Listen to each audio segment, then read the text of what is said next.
My map. I don't think you're supposed to have paper. You've probably seen viral videos of these polite deer in Japan bowing to guests in exchange for tasty snacks. And you've probably even thought to yourself, aw, how cute. But have you ever wondered what's going on behind the scenes in these seemingly idyllic situations? In today's episode of The Wild Report, we're taking a ferry to the beautiful Miyajima Island off the coast of Japan to try and get up close and personal with one of the country's most iconic and most destructive native mammals, the Sika deer. Everybody knows that deer are supposed to live in the forest, so my original plan for finding one was to hit the hiking trails and head into the mountains. However, this impeccable strategy quickly derailed when I spotted a small pond and decided to go on a frog-catching side quest. Okay, I got one. Check this out. This little guy might not look like much, but this is actually the very first frog that I have successfully captured in Japan. And this is definitely, he almost got away. And this is definitely the wrinkled frog.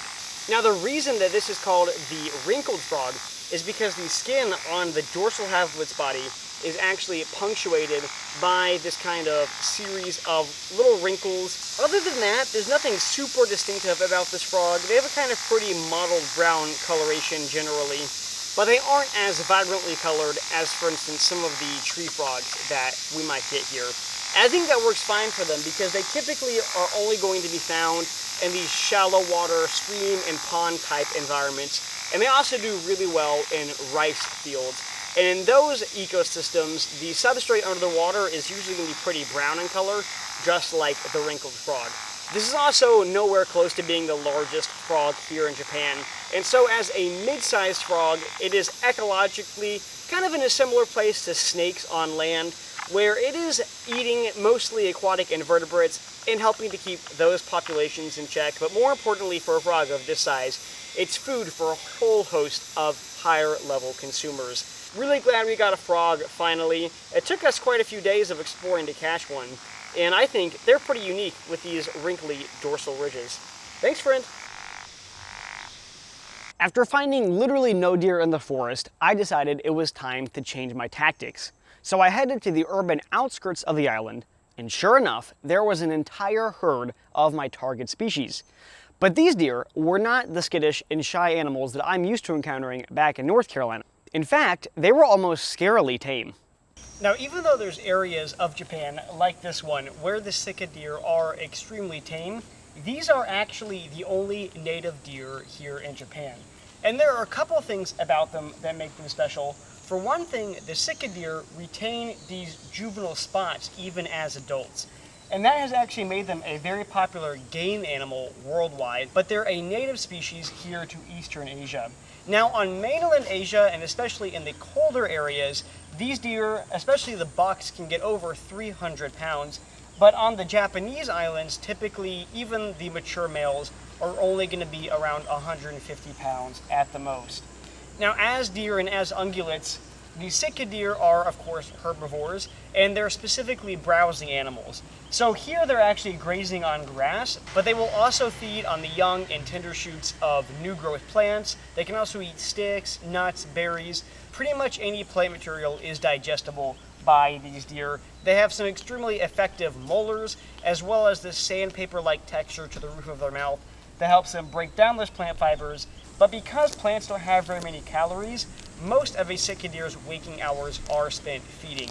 Okay, so what the heck is the deal with the bowing? Well, humans have actually been training the deer to bow for thousands of years, on accident. You see, deer are messengers of the spirit world in Japanese culture, and so bowing or offering food are signs of respect. However, just like training a dog to do a trick by rewarding it with a tasty treat, over time, these deer have learned that by exhibiting a specific behavior, they can obtain a reward. So yes, even though it looks like a magical demonstration of the power of friendship, it is nothing more than simple conditioning. So in places like this, a large part of their diet is probably also made up of human food. They've also been known to eat things like maps, other pieces of paper, pretty much anything they will try and take from you and consume. Obviously, that's not what we would like to see, but that is what tends to happen when humans and these kind of large charismatic mammals live together. And just like the white-tailed deer that we have back in North America, the Sika deer are going to be pretty much crepuscular animals. So during the heat of the afternoon, they're probably going to be laying low, maybe even napping. And then during the dusk and the dawn is when you see them out actively foraging.